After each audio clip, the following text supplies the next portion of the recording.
அன்பார்ந்த பெரியோர்களே, தாய்மார்களே, all the eminent dignitaries present in the post-lunch session, which is generally called the graveyard session.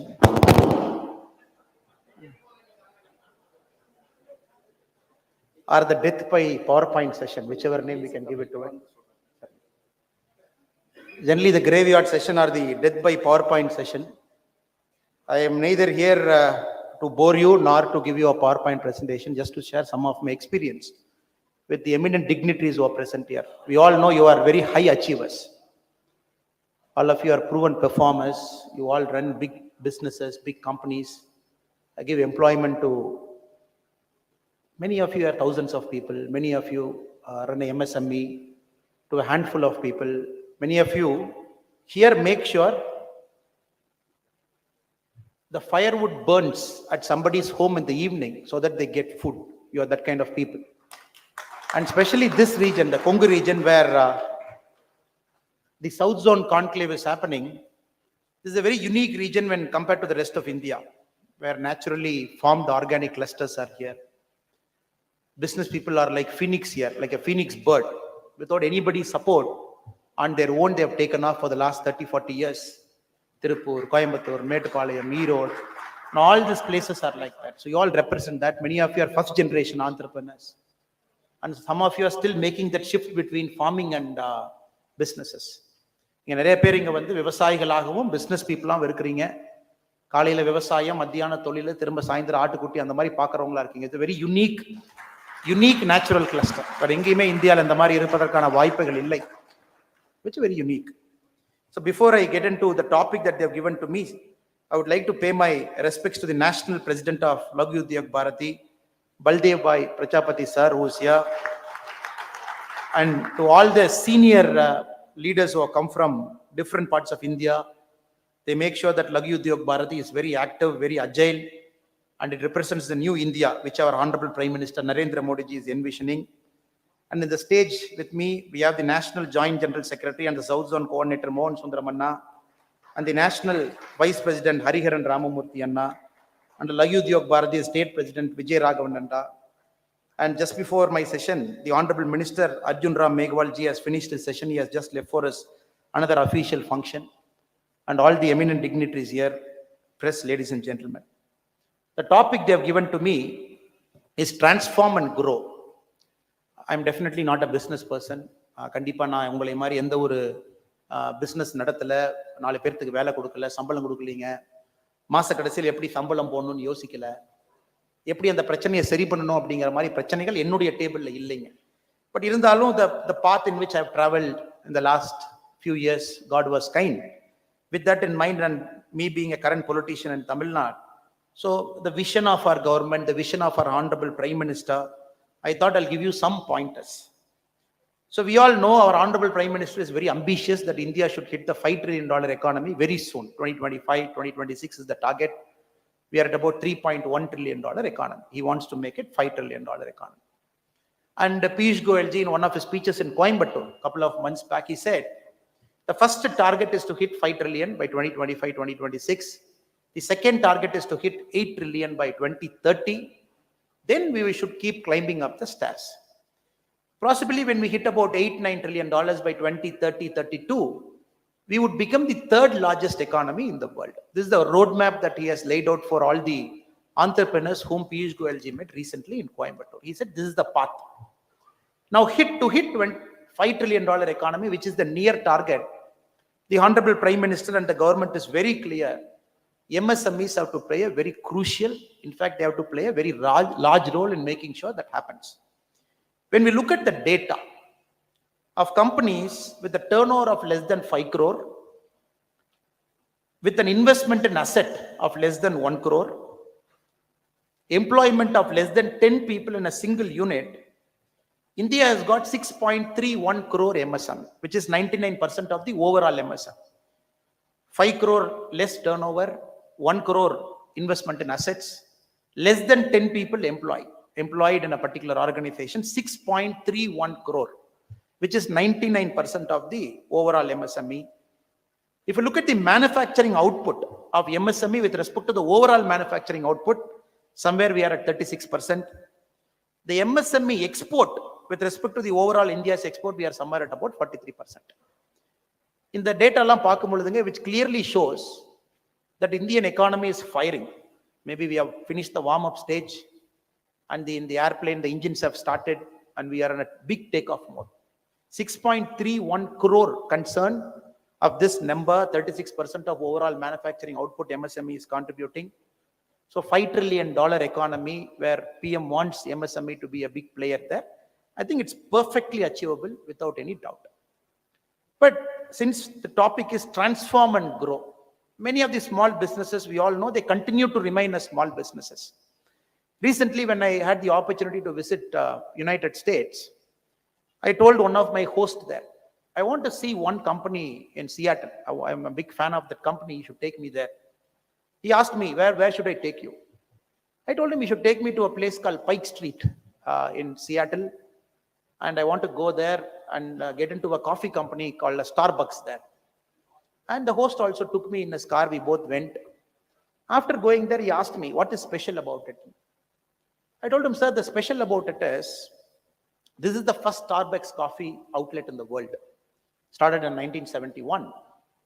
And that building is intact. That company is still intact. The unit is still intact.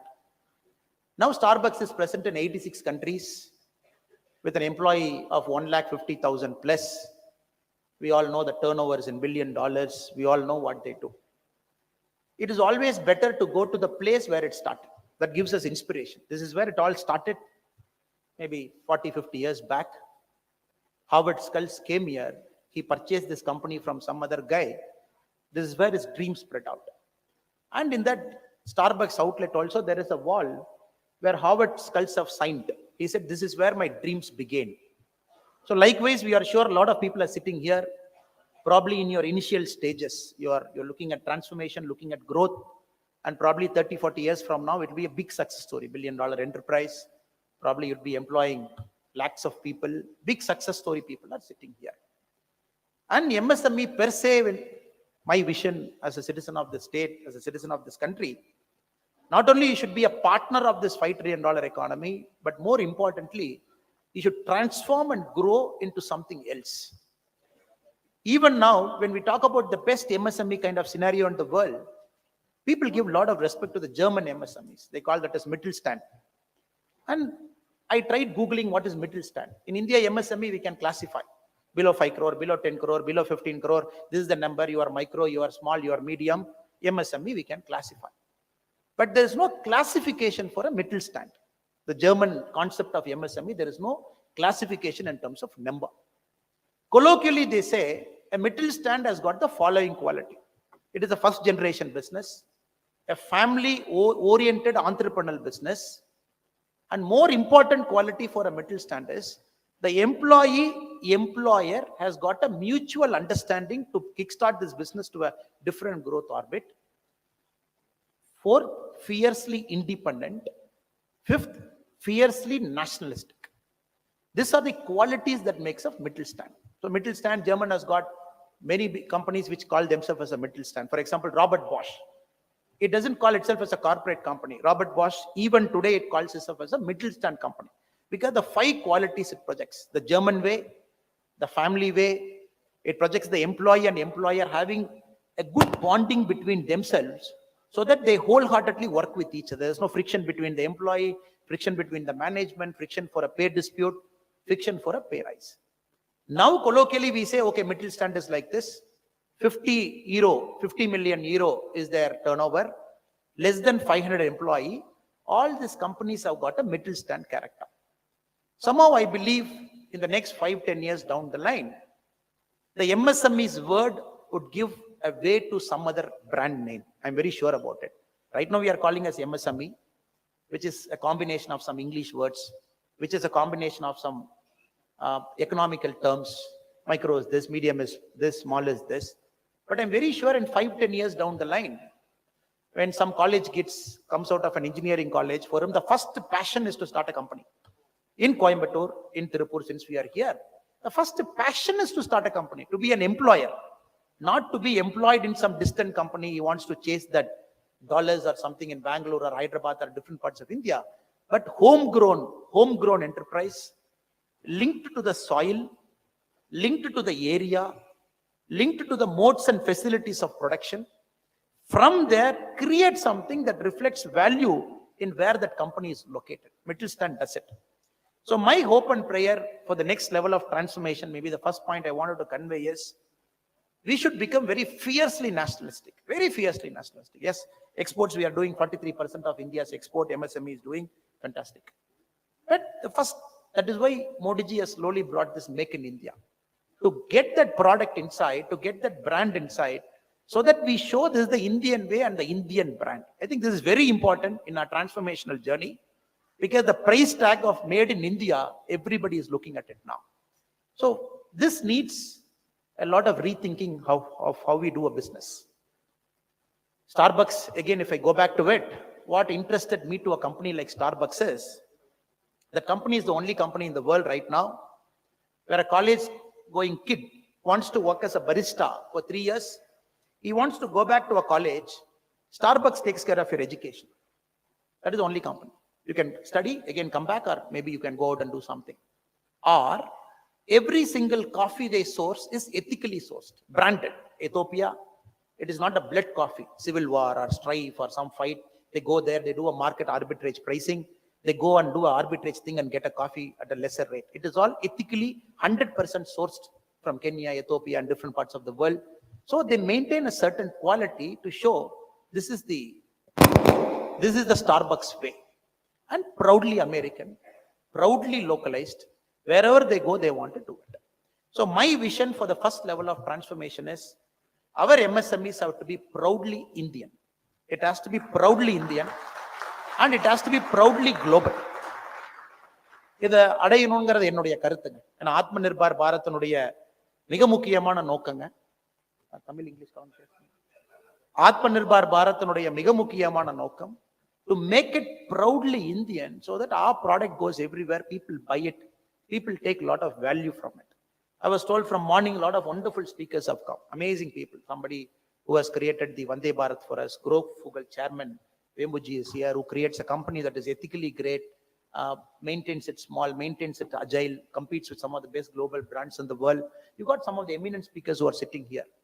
But all those people, when we look at the character, even Vande Bharat train, we are very proud about what he has achieved.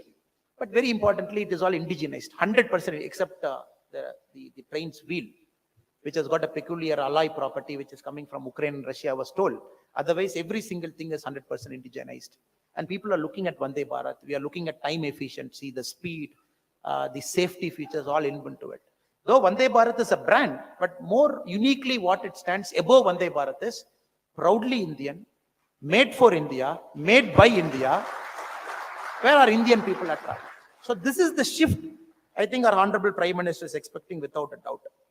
And that is why when the COVID happened, 2018, 19, 2019, 2021, was a very tough year for a lot of you. The Emergency Credit Line Guarantee Scheme, ECLGS, if you look at the number of MSMEs that have got benefited in ECLGS, the data shows it is 1.36 crore MSMEs. They have availed collateral-free loans amounting to $2.32 trillion. The country as a whole, it has chosen to invest that money into an MSME at a tough time when we wanted ventilators, when we wanted oxygen cylinders, when we wanted extra bed, when we wanted to create that additional supply something. But still the country, we as a nation, is decided to put that 2.32 trillion rupee into an MSME so that when this company is struggling and you handle them next 5-10 years down the line, they all grow into big business. It's a country's choice. It is not that country should have given, not necessarily because somebody is dying. Somebody is dying in COVID. Somebody is dying without a hospital bed. Somebody is dying without an oxygen. Somebody wants this, somebody wants that. The government has chosen, the money will go there for saving. At the same time, the money will get into the business community because you also need, at that point of time, this much money without collateral so that you bounce back from the COVID effect. That we have to really appreciate what our Honorable Prime Minister has done. More interestingly, if you look at the overall NPA of our country, it stands at 5.9%. If you take a big banking company, the loans they have given outstanding, the NPA pending is 5.9. But the beauty of it is, The Mudra loans, which our Honorable Prime Minister has been emphasizing again and again, and Tamil Nadu stands as number one in terms of availing the Mudra loan. The NPA of a Mudra loan is 3.17%. Just look at the difference in it. The big corporate companies, the NPA is at 5.9, Mudras are at 3.17, which clearly shows small companies more bonded, more like a family culture. There is no great difference between the owner and the laborer and the employee who is there. They treat everybody as a family. They are together so that everybody work for a common cause. There is a clearly 2.7 percentage point difference, which is lesser than the total NPA of the country, which is an amazing statistic. Maybe the second vision I would have for transformation and growth is, can we build a company which is ethically ramrod correct? We all know in India it's very tough to do a business, sir. That as a politician, we keep seeing what is happening. The cost of doing business in a state like Tamil Nadu is very high. There is no single window clearance. And you go and meet somebody, they'll say, square feet, then they'll go and say, you go meet this guy, you go that guy, you meet somebody in secretariat. By the time you turn around, you run around and come. 50% of your energy goes into controlling some bureaucrat, controlling some politician, controlling some politician's PA to get that license. We all understand. It is not, Tamil Nadu is no more a state that is very progressive for industrialists. It's a matter of fact, open truth.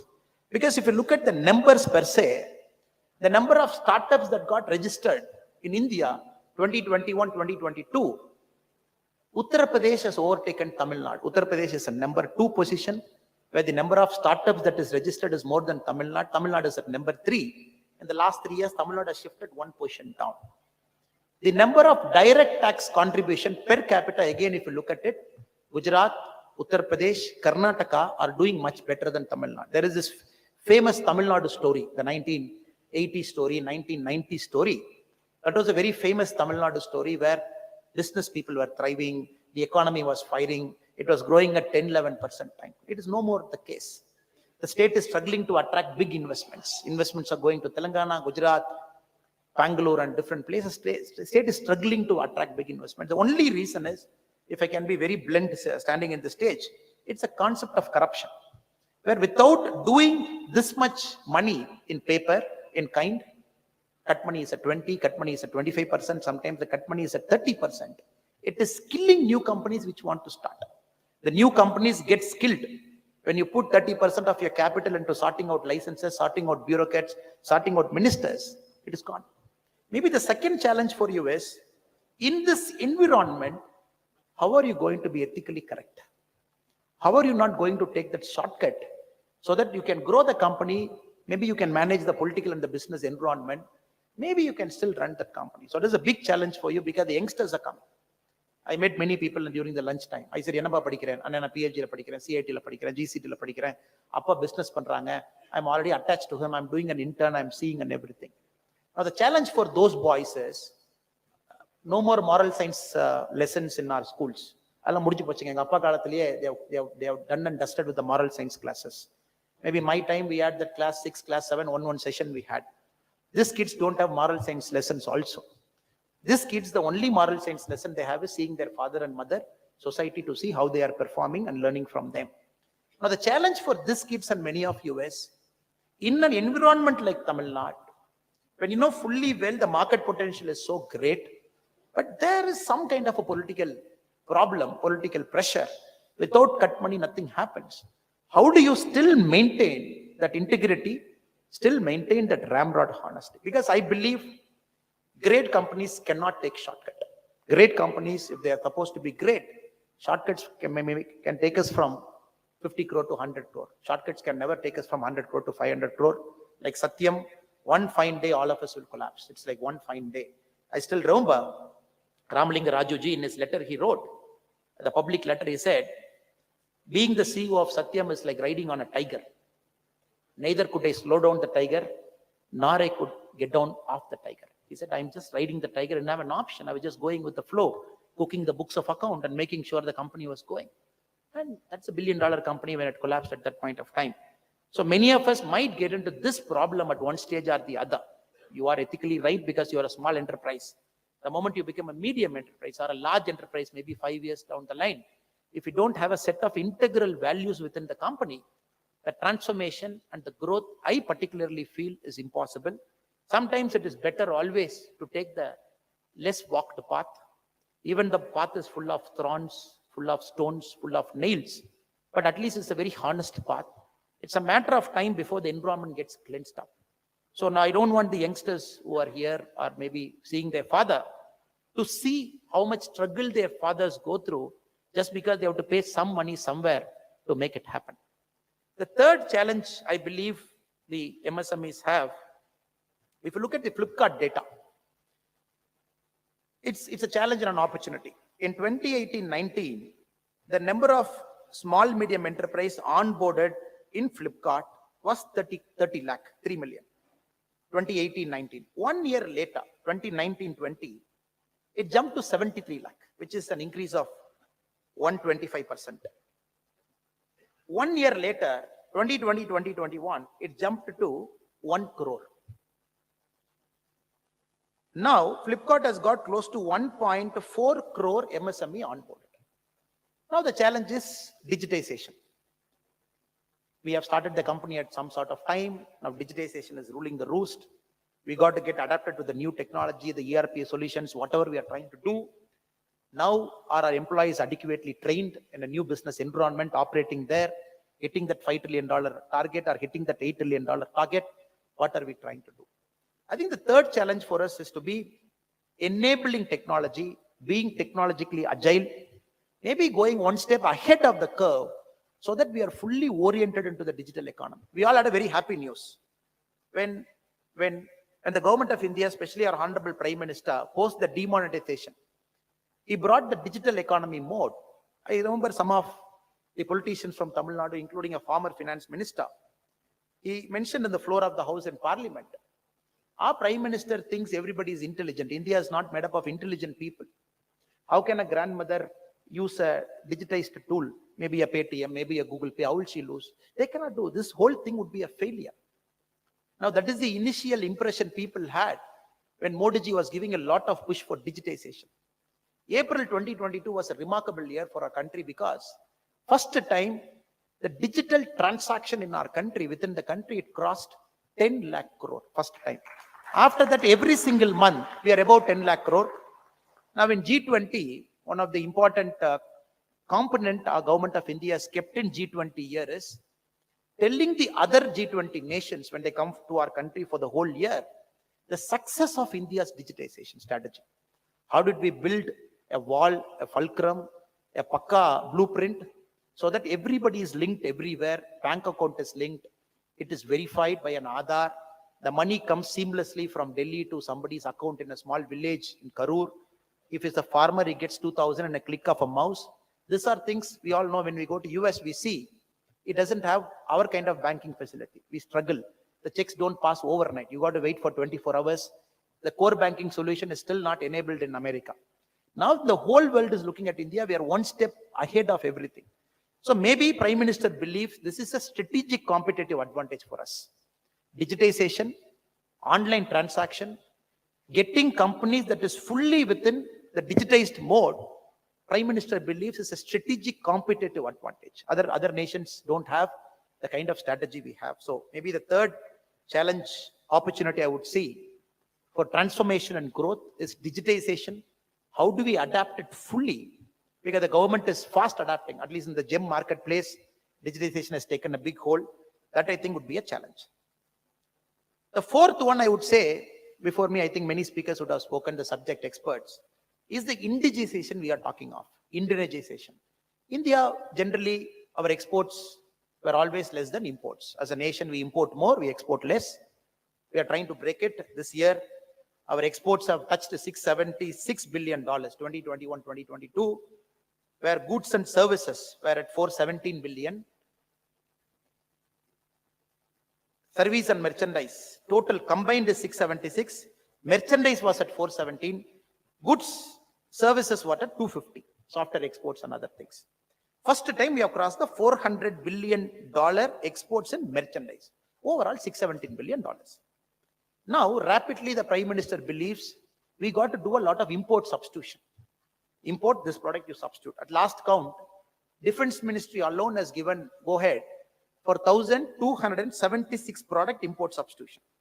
1,276 product in Defense Ministry are classified as classic case for import substitution. All those product, next 5 years, they have given a plan. They have created a website for that. We can see how much the government intends to purchase.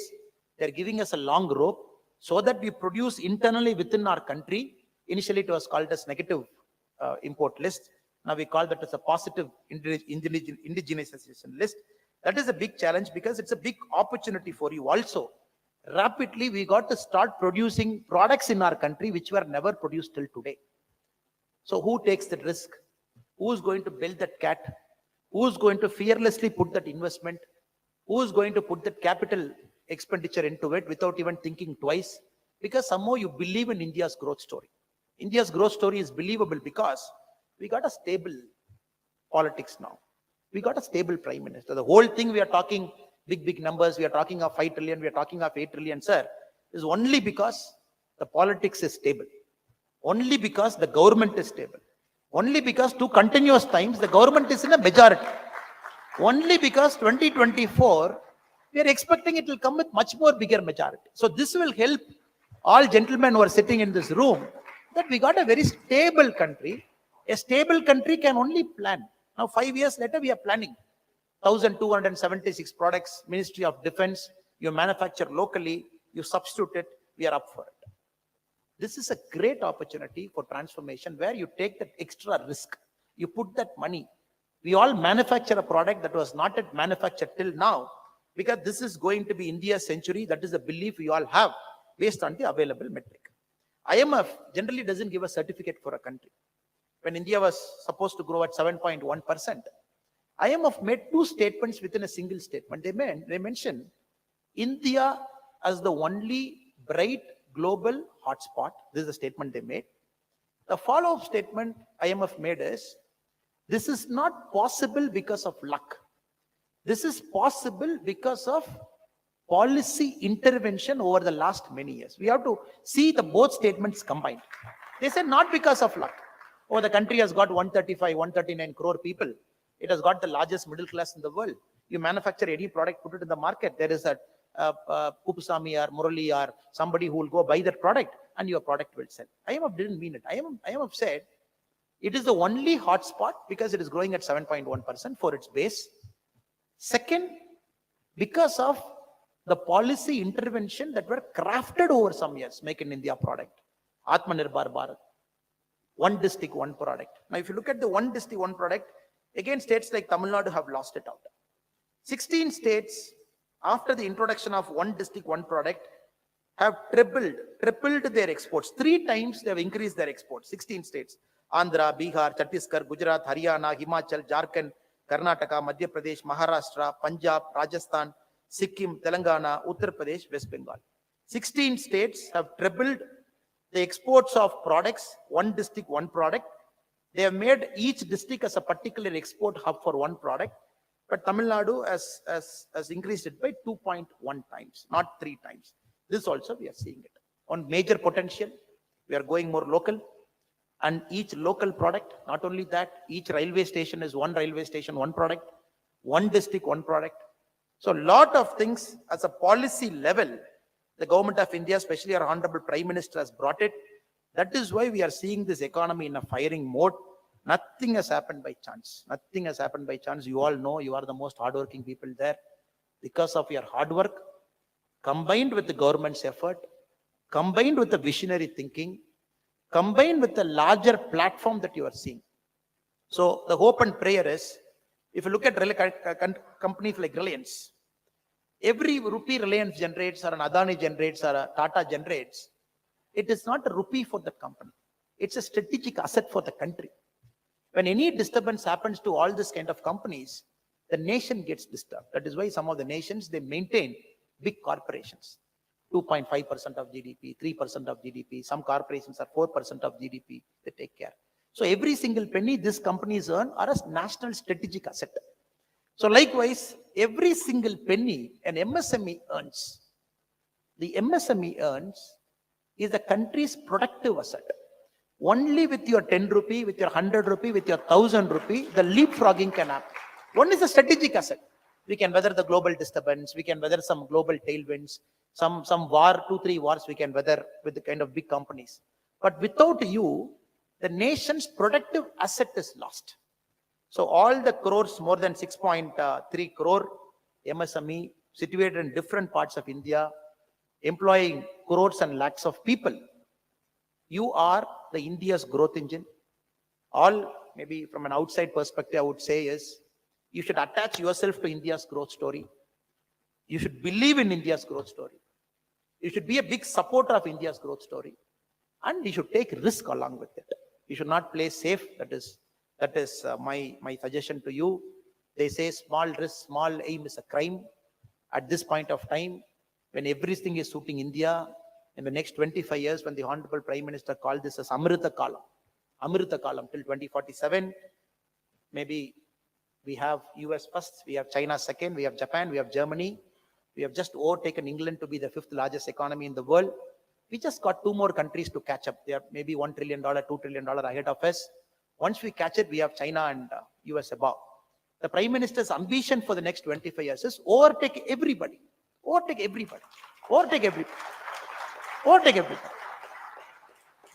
200 years back, we were ruled by East India Company. Now, East India Company is owned by an Indian. We were ruled by British going 150 years back. We have overtaken them. Dutch, they came here as trading partners here and there. Now, if you look at Dutch, they are the 19th largest economy in the world. India is 5. We are slowly inching, firing 7%, 8% growth. Very soon we will reach 4. Very soon we will reach 3. So this much potential is there. There is no need to be afraid. A stable government. Gone are the days where every 2 years you will have a prime minister. Every state government is not in a better majority. Anything might collapse. The central government uses 356 at whims and fancy. Every year you will see 2, 3 governments collapsing, horse trading happening, some new government coming. Many people say, oh, Modi ji should use 356, Modi ji should use that, Modi ji should use that in Bengal. A lot of people keep commenting, this is happening, that is happening. Modi ji is very silent. Modi ji is very silent because as a common man, we all can feel, he's looking at India's growth story as a whole. He wants to do a different kind of politics that is very stable. That is very stable. Not doing politics at a petty level, dismissing governments, pulling government, horse trading government, so that only in a stable environment, people like you will have the risk appetite to take that extra risk. Else you will not take that risk. You will wait for another 2 years, keep your money safe in the bank, make the money to earn that 5% interest or 6% interest, keep quiet. Now, these are some of the 2, 3 points I thought I should share with you. I'm sure you all know this. You are more intelligent than me. You are on the ground. You run companies. You face risk. You are the person every month at the last few days, you crunch your head to make sure how you get that money to pay a salary. And we are not into that problem. So you make sure it happens. So you have weathered COVID. You are part of India's growth story. And the only hope and prayer is with you in the next 20 years, India will surely achieve the global status, which is called Vishwaguru. I would like to end with this. Vishwaguru doesn't mean we are the world's largest power. No. If you look at the America yesterday, for electing a House Speaker, in US, yesterday night, if you have followed the American politics, the voting round went 16 times. 16 times they voted to find who is the Speaker of the American Senate, Representative House of Congress. 16 times they voted. After 1923, this is the first time the speaker election has gone this many rounds. Late midnight, some Republicans were horse traded. And today, New York Times, if you're catching up on the internet, you will see how much drama happened. We all see all the major countries are going through that mode. They are no more stable. The Standard & Poor can give a rating of A plus this. They can give it to big company. No. Germany has got a problem. UK has got a problem. Every country. Now, India is the only country. With pride we can say, it is going to be the stablest country in the next 20 years. Stablest country. So this will help you. Second, not to be very lethargic about anybody. Generally in the southern part of India, there is this famous theory that South India is growing faster and North India is not growing and everything. Recently, I was in UP. I was walking in the Benares Hindu University campus. There was an economics professor with me. I told him, sir, how is UP doing? He told me, Annamalai, Do you know the famous Napoleon Bonaparte's quote? I said, tell me, sir, what is the quote? He said, allow China to sleep. If China wakes up, the world will tremble. So conveniently, we have allowed China to sleep for 300, 400 years. It woken up and last 100, 150 years, whatever trouble China is able to create, it is creating.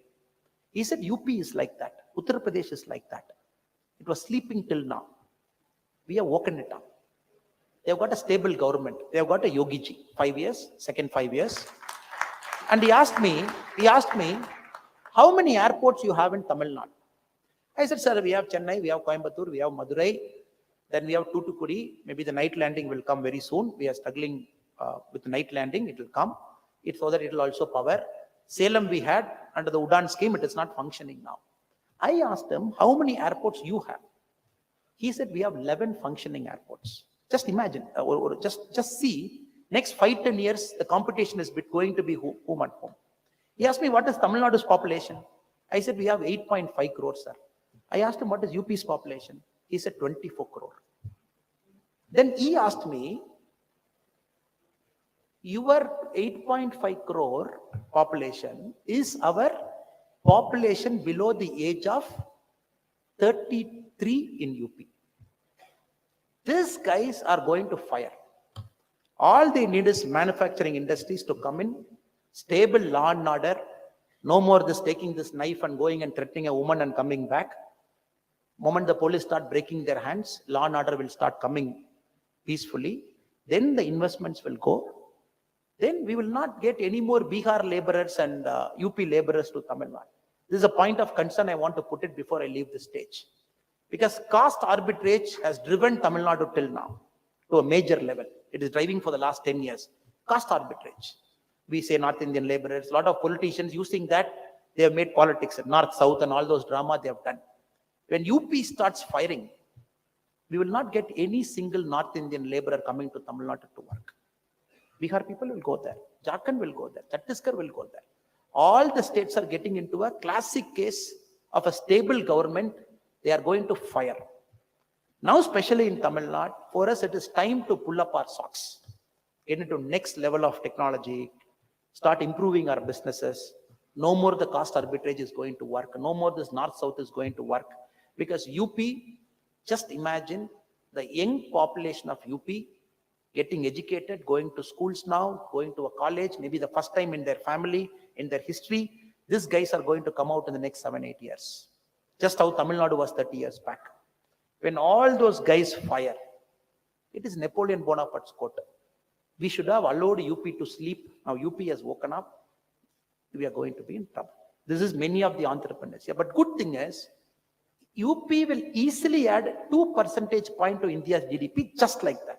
Just like that, UP will add. Such a big state. So India is going to grow. All the states are going to kickstart. There is no more a laggard state, a Bimaru state. There is no more Hindu rate of growth state. There is no more poor state. There is no more resourceless state. There is no more intelligent state. This is my humble submission. I wanted to make this in this hall before I leave the stage because all states are going to fire. And we pull up the socks. We get out of this mindset of the politics that happens in Tamil Nadu, North, the South, this, that, and all those things, and look at India as a whole. Maybe some of you will have the opportunity to go to UP and invest, tap into that market potential, give employment, be a part of the country's growth journey. Maybe somebody from there will come here. Let all good things happen. Thank you so much for your patient listening, sir. It's a great event to come and share my thoughts. Let us all together make India into a wonderful country. Thank you so much. God bless you, sir.